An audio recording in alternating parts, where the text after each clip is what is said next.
Hello everyone and welcome back to the Impact Teaching YouTube channel. If you don't recognise me, I have done a few videos for Impact Teaching before. My name is Laura. I went with Impact Teaching to a summer camp in China in 2018 and 2019, and then I moved to Poland through Impact Teaching at the end of 2020. I am back in the UK now, however I did spend quite a period of time in Poland, and what I want to talk to you about today is Airbnbs. So I recently went back to Warsaw and to Łódź on holiday, and I stayed in Airbnbs, which is kind of what prompted this video and made me start to think about Airbnbs and some tips for them and what I look out for.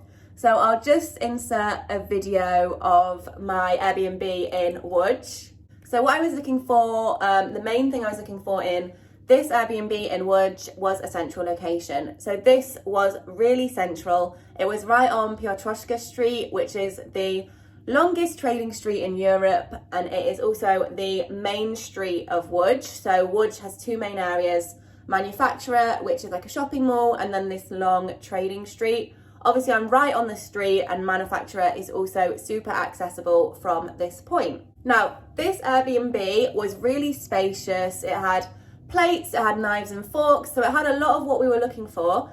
However, I did actually only give it 3 stars in the review because it didn't have any shampoo, any hand soap, any shower gel, which is fine. Those items are really cheap in Poland. But it just feels like a waste when you're buying it to only use them a couple times. And it's just a pain when you get in. It was a really hot day. You get in, I just wanted to have a shower, but I couldn't because we didn't have any shower gel. I wanted to wash my hands. I've just been on the train. Couldn't. We didn't have any hand wash. But it just wasn't the cleanest Airbnb I've ever stayed in. And it wasn't particularly well equipped. So the reason I mention that is because you're going to want to consider whether you're just going on a holiday to Poland, whether you are already in Poland and you're looking for Airbnbs to stay within the country, or if you're just going to be arriving in Poland. Now, I mention if you're going to be arriving in Poland because when I first got to Poland, I stayed on Airbnb for about 2 weeks. The good thing about doing it that way is you should get a weekly discount. So if you're staying for a greater amount of time, you're likely to get a percentage discount off of a more than a week's long stay. And it worked out cheaper than staying in a hostel or anything like that because I met a group of people in the same boat through Impact Teaching. So a group of 5 or 6 of us decided to stay in an Airbnb when we first arrived in Poland in September 2020. And we did that so that we could get to know each other. We're all in the same boat. It's nice to settle in together. And also so we could find some more permanent residents whilst we were living in the Airbnb. It's really difficult to sign for accommodation from another country, and also you want to get a feel for the street. You want to know if it's safe. You want to know, if there's lots going on there. You don't want to feel isolated. So we stayed in an Airbnb, and then we were going out to look at different accommodation all over Warsaw, wherever we wanted to stay.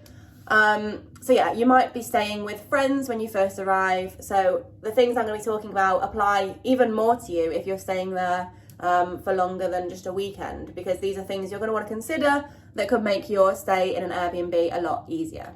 So as I said, I've stayed in a lot of Airbnbs in Poland.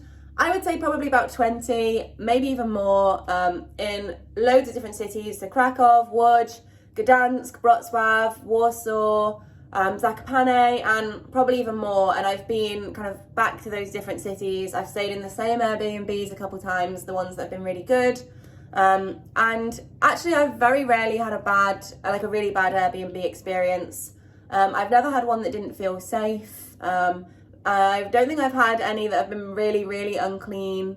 So these are just things to consider about what's important to you when you're booking. But don't be worried. I know that a hotel can be more appealing because you have like a certain standard and consistency. But as I said, I've very rarely had bad experiences with Airbnb. Okay, so I've already mentioned that there could be a percentage discount for a longer stay. Some other things to look out for, whether you're just going on holiday or whether you are moving to Poland and are going to be staying there a bit longer, is just to check the reviews as well as the description. So the description will obviously give you the facts. It will tell you if there's a washing machine, which is really important. Even if I only go for a weekend, I like there to be a washing machine. Or if it's a long weekend, because maybe halfway through you want to do some washing so you don't have loads of washing to do when you get back home. Things like that make things go a bit smoother. But then you're also going to want to check the reviews, because that's where you'll find out, okay, there was a washing machine, but there wasn't any washing powder, or there was no clothes horse to dry the clothes on.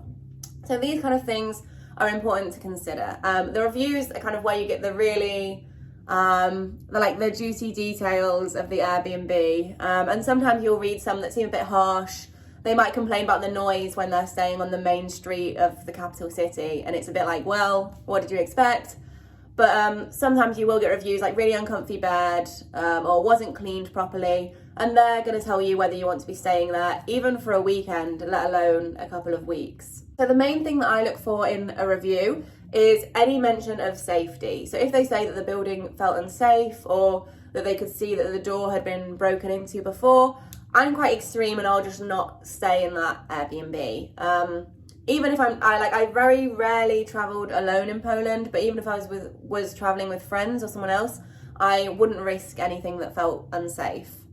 But it's really rare that you'll actually see a review like that, because the Airbnbs that I stayed in when I was visiting would always be quite a central location. So you know it's going to be on a busy street that you maybe know because you've been there before, or you've done your research on the city. I always think location is really important, the most important, because if you're visiting a new city, you're only using the Airbnb as a base. So you want it to be really accessible when you're doing all the touristy or visiting friends or whatever you're doing in the city. The second thing to look for, which I already mentioned, is the amenities.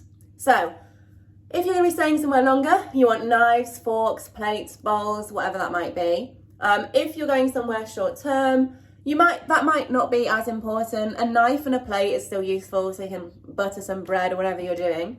But shower gel and shampoo and conditioner or hair dryer, anything like that, if you just look at the reviews, if they say there's a hair dryer, that's great, because you can tell the host has taken a bit of extra time to make it really comfortable for the guests. So anything like that is a good sign. With hand soap, as I say, I've never had it before apart from this Airbnb in Łódź that didn't have hand soap. So I would say just be aware that it's probably not going to be a problem, but it could be. In that case, I just buy a bar of soap, because then you can use that to wash your hands, but you can also use it in the shower. It's a bit more cost effective, save a couple zloty. But the Airbnb that I stayed in when I went to Warsaw, so on my holiday, I went to Łódź and then to Warsaw. The Warsaw one was really well equipped. So I'll insert a clip of the Warsaw one, but it had shampoo, it had body wash, it had hand soap, it had a hairdryer. Even this one didn't have conditioner, as I said, that's really quite rare. But having a hairdryer was super handy. It had tea bags, it had a coffee machine. My only criticism with this one was it had twin beds that they'd pushed together, which in theory should be fine, but the twin beds just kept separating. The sheets, they had two single duvets, which I think is more common in continental Europe compared to the UK. And that was fine, but the beds just kept separating. And obviously you wake up in the night and you're half falling down the side of a bed. It's not ideal. They could have just zip tied the legs of the bed together or something.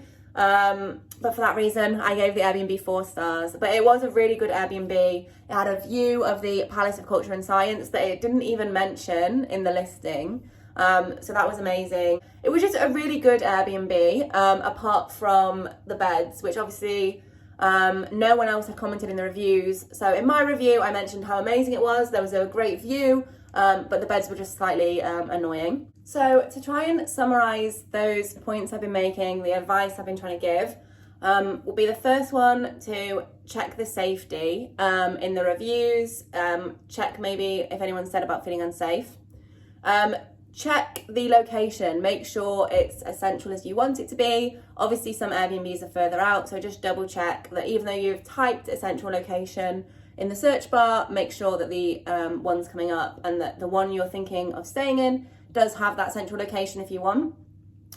First of all, check the description of the Airbnb, see if it mentions a washing machine, a hairdryer, and just see if it says that those things are available. Then check the reviews and see if they actually are available. If it says that they are available, they most likely will be, but just double check if someone says washing machine but no washing tablets, something like that. Because those things obviously make your stay a lot more comfortable. Then I would just check reviews if someone's mentioned availability of shower gel and hand wash. And normally they'll just say well equipped. So when they leave a review, there is an option to say it's well equipped or not. So just have a look if it says that an area is well equipped. And then hopefully you won't have to do a midnight run for some hand soap because you've just got in, you've just checked in, and there's nothing to wash your hands with after a long journey or something like that. I hope these tips have been useful. If you haven't stayed in an Airbnb before, or if you just haven't stayed in an Airbnb in Poland before, hopefully there's something there that you will find helpful. Please do comment any questions below and we will try and help any way we can with any advice about Airbnbs, and let us know if you've had any experiences with Airbnbs in Poland. Have they been positive? Have they been negative? And just share your experiences with us. Until then, I hope you've enjoyed this video and I look forward to seeing you next time. Do widzenia!